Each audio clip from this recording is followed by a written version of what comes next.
Okay. So it is 10:31. So I'm going to go ahead and get started just so that I don't run out of time. If you are here, good morning. Thank you for joining me at Google Classroom. So I'm going to introduce myself in a couple of slides, but for those of you who were here earlier, I should say, you should have an opportunity. You should have a blank slide kind of with you. And that blank slide is allowing you to just doodle. This is something that has saved my life over the last year by giving students something to do while we wait for class to, go ahead and get started. So this is the perfect opportunity for students to just kind of, wander off before I bring them back. This is a Google Classroom class, so I also have a Google Classroom that you can join where you could ask questions later. I'm going to provide you all of my contact information, and I would be more than willing to answer any questions as they come up, further on down the line, some might say. So I'm going to go ahead and close the join code now. But if my assistant from Riverside County, if you could just copy that joinpd.com and the code, which will be in the upper right-hand corner, I would greatly appreciate it. And then also my slides as well. So there we go. I can see that some of you, see, I love doodles. So fun, so fun. Also keep me focused if you have something that you have to do. So the title of this session, the title that I gave this session, I guess I should say, was Google Classroom Tips and Tricks. Since I have used Google Classroom for several years, figured this would be the best way. Oh no, I put the bit.ly on my other copy of the presentation. So I know it's on the SCED as well, and I will make sure that you have a copy of it. I've put it in the chat, and I will put it back at the chat, but I thought I put it there. My name is Brianna Davis. I am a high school history teacher in the Riverside Union High School District. I have used Google Classroom, I believe, for 4 years now. Whenever my district decided to implement it. So I actually live and work in Ventura County and have been a Google Classroom user for many, many years.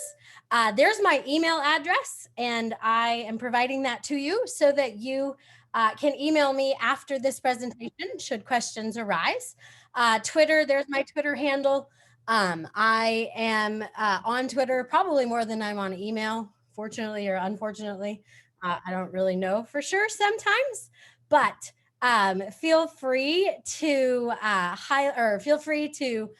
follow me or anything else. So there we have it. Here we go. So Google Classroom, for those of you who may not know it, it is a learning management system, or an LMS for short. What I'd like you to do on this slide, if you are in the Pear Deck, if you have joined the Pear Deck, and it's joinpd.com, the code is in the upper right-hand corner.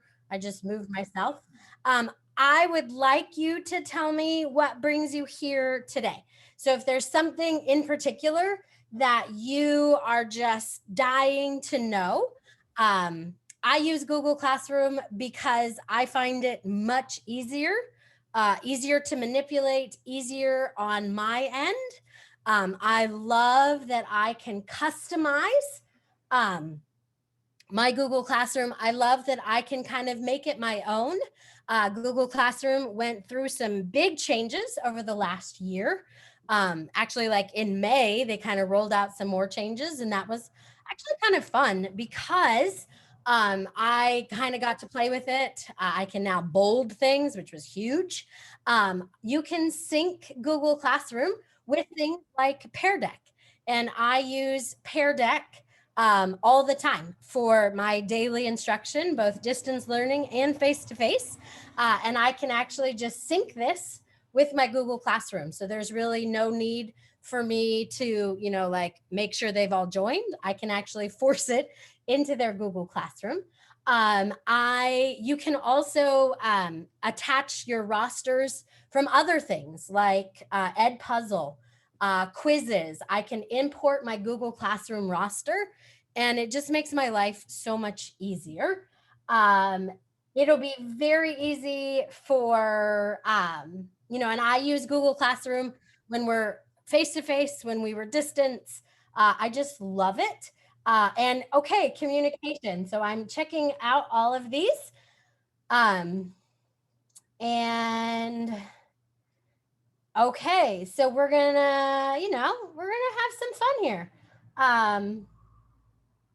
I just very much enjoy, my children use Google Classroom as well.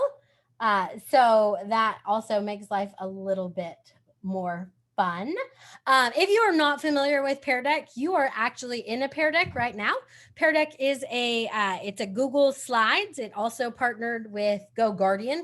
So Pear Deck is a student engagement tool, or I use it as a student engagement tool, where I can kind of not control your computer, but that's what I tell my students, that I now control your computer. So I know where you are and I know kind of, what you're doing and what you're not doing. But I can also focus you on where I want you to be. Setting up a Google Classroom is super duper easy. So let us go ahead and keep on keeping on here. If you're still writing on this slide, when I move to the next one, I am going to kind of take away your ability to write. I don't do that on purpose, but if there's a question that comes up later, you can use the chat or other things as well. Now, the first and most important thing that you probably should know about Google Classroom is you do need to be in a school domain. So you can set up personal Google Classrooms with a personal Google account. But for our purposes here today, I actually did create a classroom, but it is created in my personal account because you are not students in the Oxnard Union High School District. So that adds kind of a layer of security, which I very much enjoy, because then I know that you are, you're not a student, and I'm not going to introduce you to things that maybe you don't need, or things of that nature. So I'm going to go ahead and I'm going to move on, and hopefully you do learn a few new things about Google Classroom. I think I added a fourth option here. Nope. Wow, I really do a lot of things and then forget where I do it. So I kind of just want to know, and I'm going to show you the results of this question with Pear Deck. Kind of like how familiar are you with Google Classroom? It is, to me, it is organized. It is all things that I could want. And now there's even new things that I've always wanted, and now I finally have. So I find that to be super exciting. And I very much enjoy having that ability. Whoop, that's not what I wanted to do. So, whoop. Another thing I can do with Pear Deck is I can also time you so that I get an answer in a timely fashion, and make sure that you are, hanging out with me, and that you are. I believe the beeping noise is people in the waiting room. I'm not necessarily a Zoom fan. Okay, Laura, great question. And we're going to get to that in just a minute. I'm going to show you how to create a Google Classroom as well. But first, so here are your responses. So those of you who participated in my little Pear Deck poll, 2 of you use it all the time. Great. Hopefully you can come out with a few new things. 31 of you just getting started. Perfect. I created a class, but I'm going to show you how to create your own class as well. And then 9 of you looking for new tips and tricks. Well, you are in the right place. Promise. Promise, promise, promise. Okay. So here's the kicker. I did create a Google Classroom. So I'm going to actually switch to the other, I'm going to switch tabs here. Whew, Google and I, or Zoom and I, aren't always best friends, because as a Google Classroom user, I'm a hardcore fan of good old Zoom here.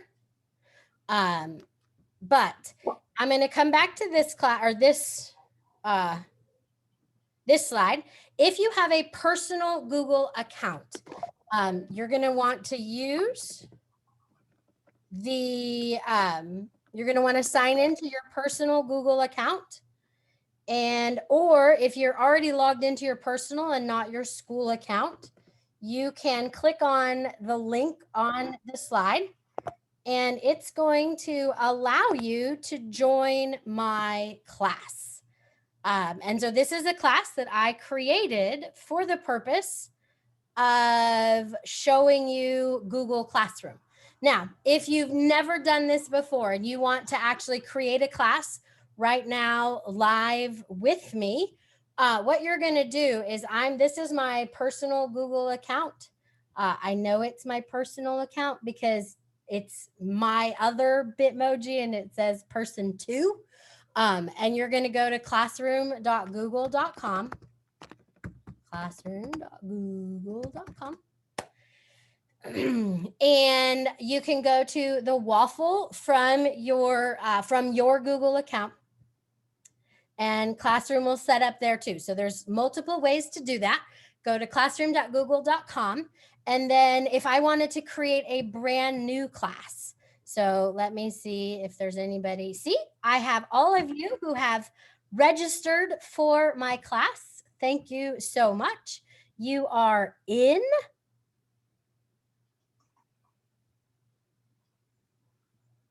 Okay, and I will put the Pear Deck code again there as well. Copy, paste. Okay. So those of you who are in the classroom, the Google Classroom, you just did that. Now, I can find that in multiple different ways. So if I go to classroom.google.com, these are my personal Google Classrooms. But if I hit that plus sign in the top right-hand corner, it's going to give me 2 choices, and it gives students the same choices depending on your domain setup. I have students who create Google Classrooms for the purpose of maybe creating like a study group, but I also teach high schoolers, so I guess we trust them a little bit more. For all I know, they're also using their personal Google accounts, and they probably are, because they're not teachers. And so you can have your domain set up and locked down as well. So I can join a class. That's where you would need the class code that I had just provided to you, or you can create a class. So everything I need is going to be right up here in that top bar. So I could create a class because I'm in my personal account. I am not in a Google Workspace for Education. If you're going to create a class that you're going to use with students, you do need to be in a Google Workspace for Education. So this is kind of where I am doing this for our purposes. I can also show you my school Google Classrooms, and there's an awful lot of those. But I have read that. Perfect. So hitting that plus sign, here's the first step. If I want to create a classroom, all I have to do is give it a name. You don't have to fill out the section or subject or room. And then I hit create, and it's going to create a brand new class. In terms of the rostering, we'll talk about that in just a minute. Somebody's delivering something right outside my house. That's fun. Always a good time. So there's now also a link. This is a unique link for my Google Classroom. If you had your own school domain and your Google Workspace for Education, you can give this link to your students, depending on your student information system. You may also be able to have it auto filled. So I have Synergy in my district, and we can actually have our students auto enrolled into our Google Classrooms. It's a little bit of work on the back end, but as soon as rosters are live, I can sync my classes, and then my students don't actually have to do anything. They're automatically enrolled, and then if they have to switch to a different period, then I simply just provide them the link, or I provide them that join code, and then they can kind of make them do it themselves. If I was teaching little people like elementary age, I would probably walk them through that process. Classroom.google.com. I have a one pager at the end that's going to kind of help you as the teacher remember all of these steps. Or at least that is my ultimate goal, that you will remember all of the steps. So now that I have some of you in the class, I'll show you, we'll play around with it in a little bit. But I want to move on to some of the new things that are coming in Google Classroom. So this is from Anywhere School. This was actually, I want to say in June, late May or June.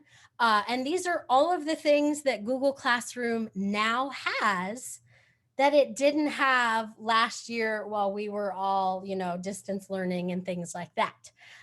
This is a drawing slide. So if you find something on this slide that's like super, like stands out to you, that is something that you just absolutely want and is like, wow, mind blowing, you can highlight it, you can circle it, you can actually like make sense of it. Now, the things that I want to highlight on this slide from Anywhere School is that you can have co-teachers.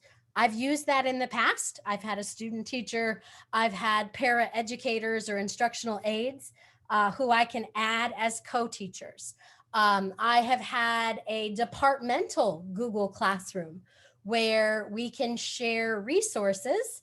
And there's lots of different ways to set up a Google Classroom. Kind of all depends on who you are and what works best for you. The thing that I am absolutely most excited about is right here, where starting in the fall or whenever school starts for you, I teach multiple class periods, but in years past, I could only assign an assignment to one class at a time. I am so grateful that this has now changed, and I can actually, if I taught 3 sections of the same class, I can now assign it to all 3 classes at the same time. I love the ability to schedule assignments because then I don't have to worry about it, or if I get really busy one day, I just know it's automatically going to be there. If you are still using the virtual option, Google Meet and Google Classroom are actually like perfect together. I very much I enjoyed it a lot because I could actually hide the link. So, there was a lot of security issues. You have all those people who are like Zoom bombing, and, we all heard those stories. I never had that problem because my students couldn't get in without me being there. It was kind of nice and super convenient because they couldn't go anywhere without me. By adding student engagement, I'm going to be interested to see how this one works as well.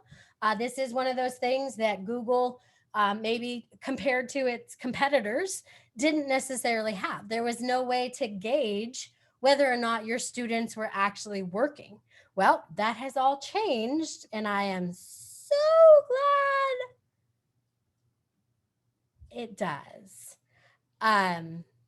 Okay, if you are not able to join the Google Classroom, yes, it does need to be in a personal account. So you can't join with a school account because Google knows that you are kind of linked to an educational account. If you do not have a personal Google account, don't worry about it. I just wanted to walk you through the process, and I'm going to kind of go back and forth. I am going to show you the Google Classroom that I created. And then I'll also kind of give you some bigger picture ideas here. So this is the one that to me is super exciting. The offline capabilities, this one is also new to Google, and that's never been done before. I grade on an iPad sometimes, and it's always frustrating when it's like, I can't do this. But now that they have upgraded that, that's going to be awesome. In terms of the differentiation, and that was a question that came up several times about like, how do I do that? So I'm going to jump back over here to my tips and tricks. Oh, look, I've given you the ability to comment. Maybe, no, I'm just kidding. And so as students, there's 4 things that are going to come up. As the teacher, actually, you should only see 3 things. If you have this Google Classroom, this little personal Google Classroom, I'm going to now use this one as kind of like the here's where we're going to stay for a couple minutes, because now that you've created it, and I can create it from classes, I can create it from the waffle. If I go too fast, just let me know. I don't want to make anybody dizzy or anything. But now that I have this one, the RCOE, so Riverside County Office of Education, I have to get a little creative sometimes in how I title my classes. But you'll see here, the homepage is always the stream. I personally do not like the stream because I think of the stream as kind of like it's like water. It's actual like a flow, and I don't want the stream to get polluted. So my first and always my most important recommendation is that what you do, and so there's multiple things that you need to be aware of. This little wheel right here, or the cog, as some would like to say, is how you as the teacher and the owner of the Google Classroom, how you get to control stuff. And if you have a co-teacher, then they would also have abilities to do certain things.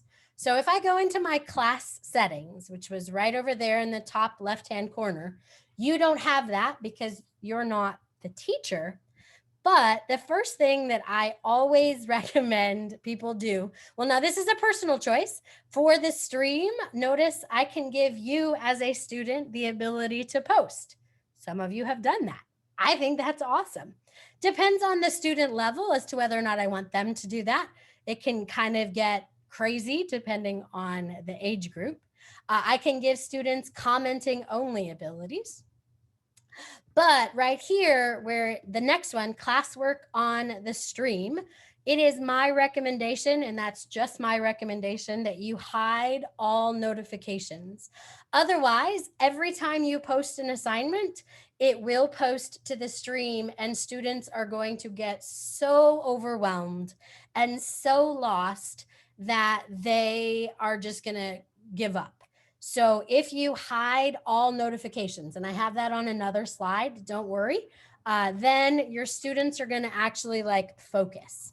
Google Classroom does have a grade book, but this is one of those, opening a can of worms here. And you as the teacher have the ability to actually decide whether or not you want to use that Google Classroom grade book. So I can see their overall grade, but I choose not to show that to students. So right here, it's actually off. I would have to give you some total points, and then I'd have to turn it on. But if I have a different, like, state mandated or district mandated grading platform that I have to use, I'm probably going to turn all of that off. I can now give you the ability to only comment on the stream just because.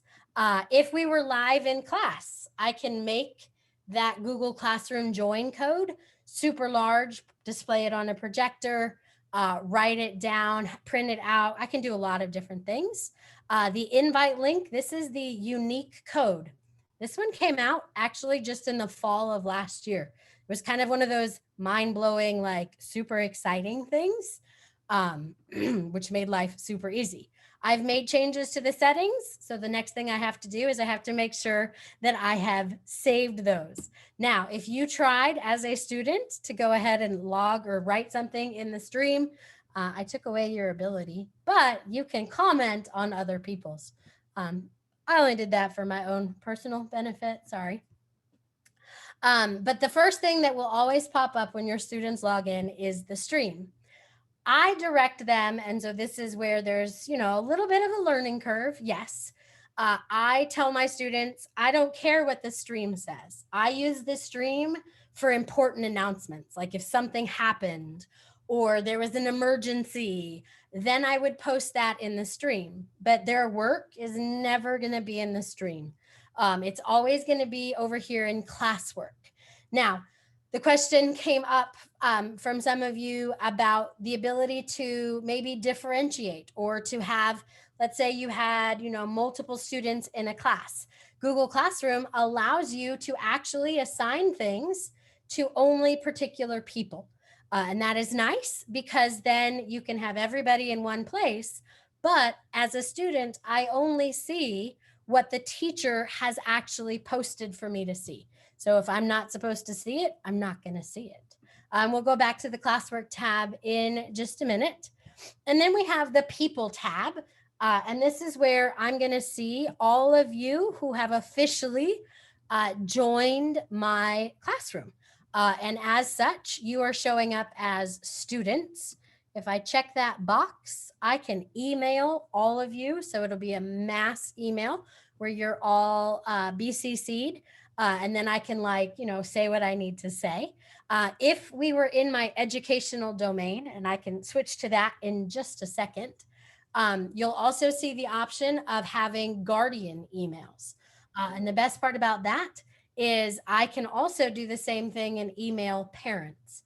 Maybe I don't need to contact all of you. Maybe I just need to contact Autumn. Sorry, Autumn, I'm just going to kind of throw you under the bus there. I can email just Autumn and say, you haven't been in class, or I've noticed that you're missing multiple assignments. Can we meet tomorrow? Or you can schedule and you can email each student individually, or I can send a mass email. I can change how they're sorted too. So I have mine sorted alphabetically by first name. No, by last name, actually. But I can change that to sort by first name. Just depends on how you want to organize maybe your grade book or your student information system. As an LMS, as a learning management system, Google Classroom is great for housing things. So I don't want to actually email you, Autumn. Sorry. Sorry. I'm going to I'll go back to my Google Classroom in just a minute. Right now, I'd like to see if there are any questions.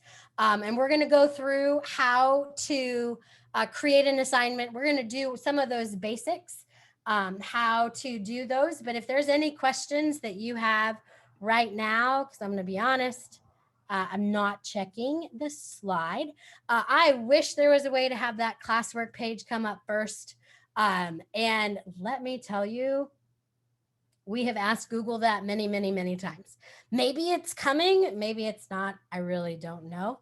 I sure hope so. But as of right now, yeah, no. I know that there are people who put like if it's brand new, you're brand new to Google Classroom, they'll put like an arrow to the Classwork page. It's kind of crazy, but you will get a copy of these slides. Yes. If you have questions, I'd like you to ask them now. I don't even know how much time we have left, but yes, different subject folders. I'm going to show you how to do that in just a minute. Yes. And so the other reason that I use Pear Deck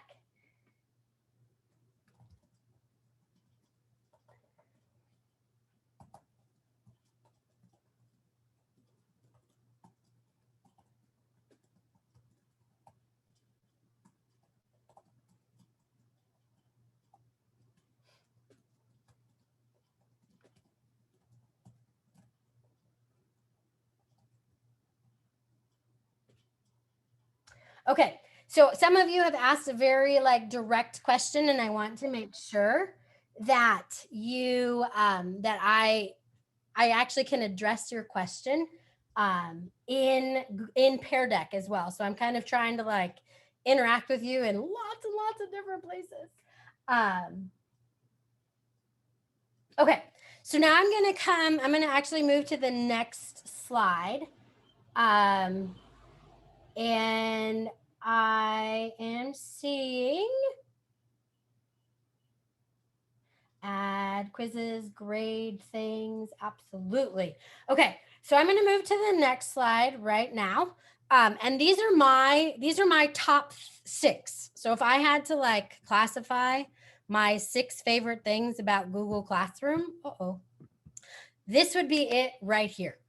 These are the things that I love more than anything else in the world.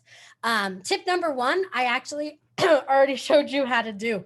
I showed you how to hide notifications. This has been my saving grace because I don't like polluted streams, I guess. There you go. I don't like it. I want it to be very focused. Materials versus assignments versus questions. And I should have added quizzes. So this was something that, you said you wanted. So here we go. I'm going to jump back to the classwork or back to my classroom that I created for all of you. Now, as a student registered in this class, you should already have seen that I have added 2 materials for you. And one of them is this entire presentation that you can come back to at any point in time. The other one is a 1-pager, which we'll talk about a little bit later. But as the teacher, the thing that I need to know more than anything, the thing that I'm sure all of you want to know is how do I get things into different folders? Now, there's not an actual like folder per se. There is a folder in your Google Drive, and that's where all of this stuff lives forever and ever and ever. But in the Classwork tab, so the one that's, the most important place to go, I have these 6 options. I can create an assignment. That means that it is something that I am probably going to grade. Assignments to me are things that need to be turned in. If it is something that I must have you do, then I'm going to create it as an assignment. If I have Kami, so my district has purchased the premium version of Kami. Kami is just a PDF annotation tool. So I can create assignments in Kami and they're editable PDFs. But I'm going to create an assignment. And so because I'm doing this for the first time, if you are setting up a Google Classroom for the first time, the nice part is it is going to kind of walk you through these steps. So I can create a rubric. I personally just started using rubrics last year, and it changed my life because I can use the same rubric over and over and over again. So if I have like one generic rubric for something I'm looking for all the time, I can just keep using it again and again and again. And notice it's going to tell me, so in the 4, which class I'd like to assign this to. There's nobody in that class, so I'll just assign it to them anyway. And I can, from here, so I'm going to only focus on your class, the class that I created just for today. So that is this class, RCOE, Google Tips and Tricks. But notice, so this is the class title. Now, over here in students, this is where I can actually pick and choose who's actually going to get the assignment. So if I have students working in groups, and maybe I only need 1 student to turn in that assignment, the best part is I can actually have Google assign it only to those particular people. The default point value is always 100, but I can change that to anything I want. I can tell Google, I can tell you when I assign it, when it's due. So we'll say it's due tomorrow. Default time is always 11:59 p.m. I can change that as well. I can add over here. I have to add a title. I have to give the assignment a title before I can actually assign it. Otherwise, Google's like, nope, we can save this for you. You can come back and edit it, but you have to put a title on it. Otherwise, it doesn't count. Here in the instructions, this is the new part where I can bold the instructions. So I can bold, italicize, underline, bullet, all of that stuff just came out in like April. Super exciting for those people like me who want to make things pretty.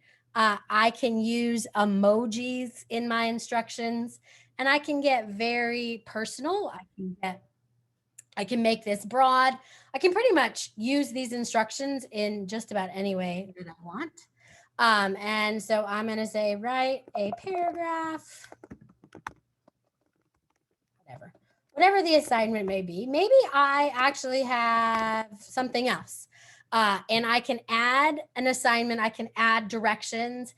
Maybe I have a Google slide deck. I have a Google document with questions or whatever the assignment might be. I can add it from my Google Drive. And that's also kind of convenient. So this is the slide deck. And I have 3 choices when it comes to sharing things in Google Classroom. And I love having these 3 options because I get to control what the students can do. View only means that they're going to have to make their own copy. Or maybe it's just the directions and you don't need to edit that. You just need to have it. You need a copy of it so you can view only. Edit the file is where literally they can make as many changes as they want. I only reserve that for things that I can control. So I don't use the editing file very often. But my favorite one, my kind of default, is make a copy for each student. And this will automatically put a copy of this assignment into your Google Drive. Now, the other thing, so this is a question as well. How do I create multiple folders? Well, it's not really a folder as much as it is a topic. So I created a topic called materials. There is a limit to the amount of topics you can have, but it's like somewhere close to 100. So as long as you're not creating a topic for every day, I wouldn't recommend that. Maybe, that's where personal choice becomes a very big thing. What is it I personally want for my organization in my Google Classroom? So I'm going to go ahead and I'm going to assign this to 5 of you. I've given it a title. I wrote some instructions. They're not my best instructions, but I made a copy of that for all 5 of you. And so you as a student have that. Now I can also create a quiz assignment. This one would be if I'm using Google Forms. And Google Forms and Google Classroom obviously go hand in hand. And I can create a Google form, grade it, have Google grade it, have Google do all of my work for me almost. And it will then import grades for me when we're done. If I create one of these, notice it's creating a Google form quiz for me already. And if I go through all of the process and I create a quiz, I can do that and assign it to you later. If I already had a different quiz, I could just add it right there. The create button will literally create it on the fly. I typically like to have my things ready in advance, but I can do this in multiple different ways. And the nice part is it's very flexible. I don't have to add instructions if I don't want to. You don't have to put a due date on things, but high schoolers need that so that they know what to do with their lives. Otherwise they get very lost, trust me. And I have to give them due dates, but I don't always. I can create a new topic. So I have one topic that says materials, but maybe this topic is going to be quizzes. And I am going to schedule this one. So my intro assignment was automatically posted to 5 of you completely at random. Sorry about that. Notice I also have the option to schedule an assignment. So if I want this to show up like tomorrow or sometime in the future, I can save it, which is literally just going to say, okay, it's here. And then I can come back when I'm ready to finish, or I can discard it, which will delete it. But I'm going to go ahead and schedule this. So I'll schedule it for tomorrow at 8 a.m.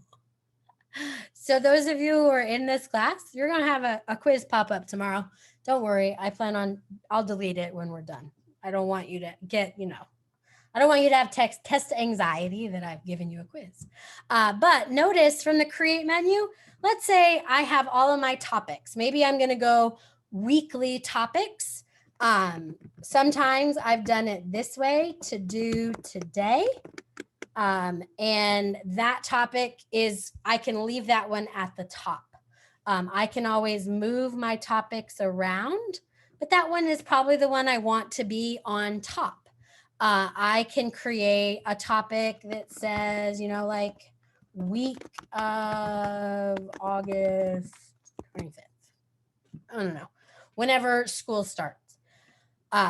If you organize your kind of topics and you put them in, you'll never have to move any. But sometimes, life happens and you think of something after the fact. The best part is they're all draggable, so I can move them around.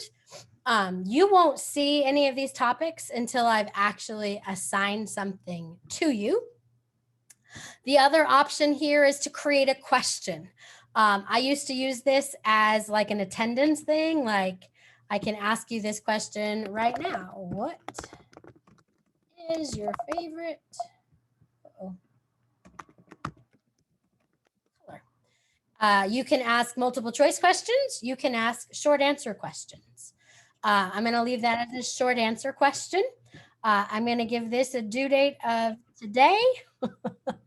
And I'm going to give you the ability to edit your answer, because some of you wanted to see how things are graded.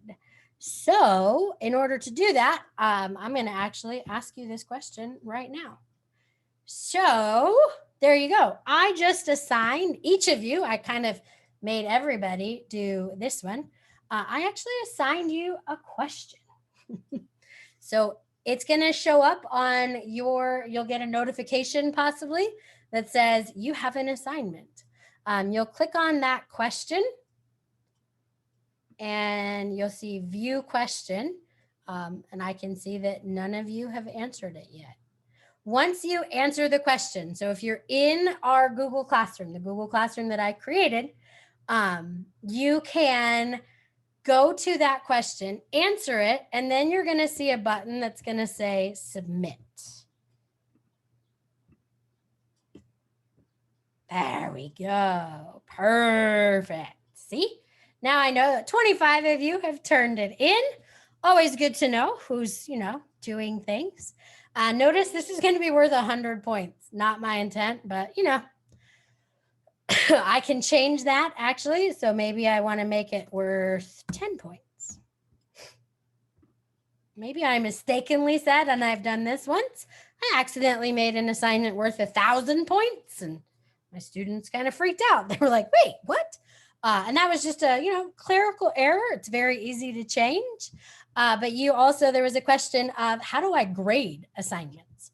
So now that I have 38 of you who've turned it in, we're going to switch over to the hamburger. We have a waffle and then we have a hamburger. Those three lines, I call it a hamburger. Some people call it a hot dog. Just kind of depends. But notice this is where I have my to review. So think of this as your to-do list. This is going to tell you, this is where Google tells me all of the things that I have to grade. So I can see that 40 of you have turned in this question of what is your favorite color? One of you turned in your introduction. Thank you. Thank you. Once you turn it in, it is now mine. And so I can there's multiple ways. The easiest way for me to grade it is to say, okay, I'm just going to like flash forward through this. Very easy to grade questions, especially if it's a multiple choice question, because then you know if they got it right or wrong. This is a very open-ended question, so there's, no right answer. But if I see one that I like, I can say, I can add a comment. Anytime I see that little arrow, that means that I just replied to Heidi's answer. And I'm just kind of scrolling through here and I'm like, okay, I see that you've answered the question. You've given me a color. I am going to give you all a score of 10. And this is where clerical error also happens a lot.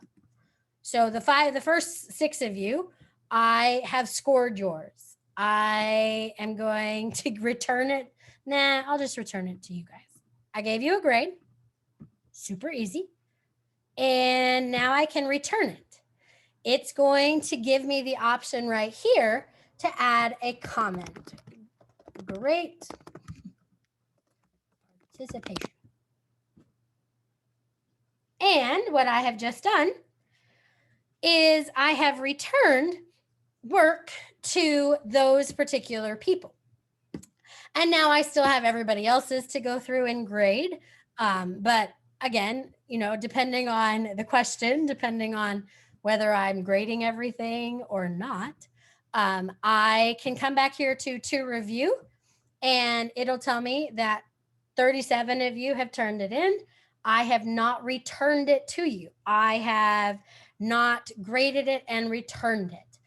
The thing with Google Classroom is when the student turns it in, I then become the owner and they cannot edit it. They cannot do anything until I return it. Now, students in high school, they know how to unsubmit and then resubmit. In elementary school, there might be a little bit of a work in progress there. And notice it tells me when things are due based on the due date. So I can switch this to focus only on one particular class.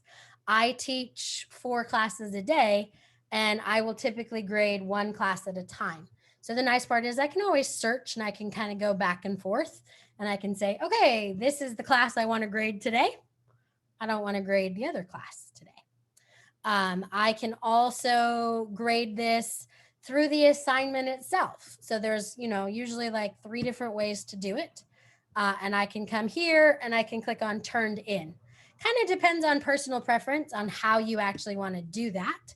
You can provide feedback and comment on every single person's submission as well. And then creating material. Sorry, that was the last thing. Materials are things that are not going to be turned in at all.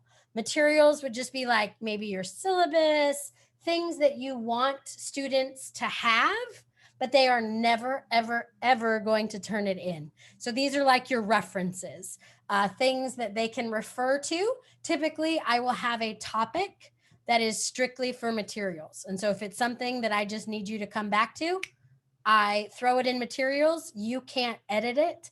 You can just view it and do with it what I tell you to do. Maybe you need it, maybe you don't. Okay, so rubrics kind of ran out of time, but I have stuff on rubrics on other things. There's a thing called parent guardian summaries, where if you have the parent's address, Google Classroom will send them notifications. And it will tell them, and as a parent, you get to choose whether it is once a day or once a week. And it'll tell you everything that your student was assigned and whether or not they turned it in. Kind of nice, kind of fantastic. You can use topics. Sorry, I'm going to come over here. And there we go. The one pager. If you get nothing else out of this, there is a one pager on this link. If you just click on Google Classroom, it's going to force a copy of my one pager where literally everything you ever wanted to know about Google Classroom in one page or less. And I could talk about Google Classroom forever and ever and ever. And it's kind of sad that I can't.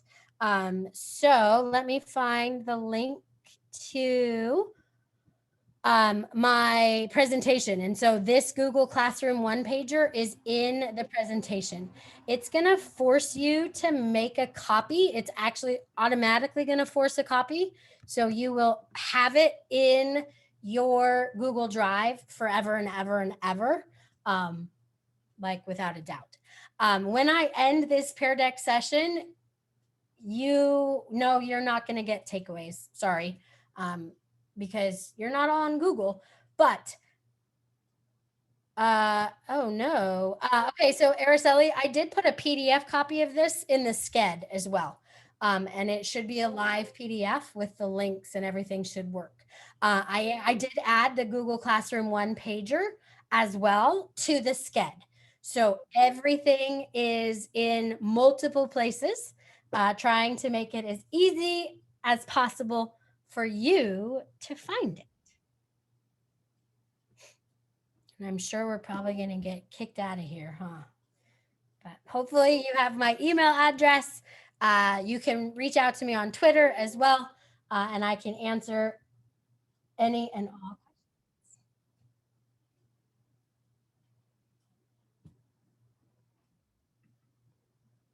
So much. So sorry.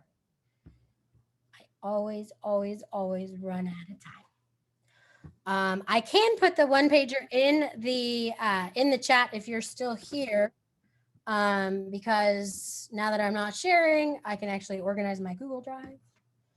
You don't have to see it because it's a hot mess. It's a big hot mess. Share. What that beeping is. It's a lot of beeping. Copy.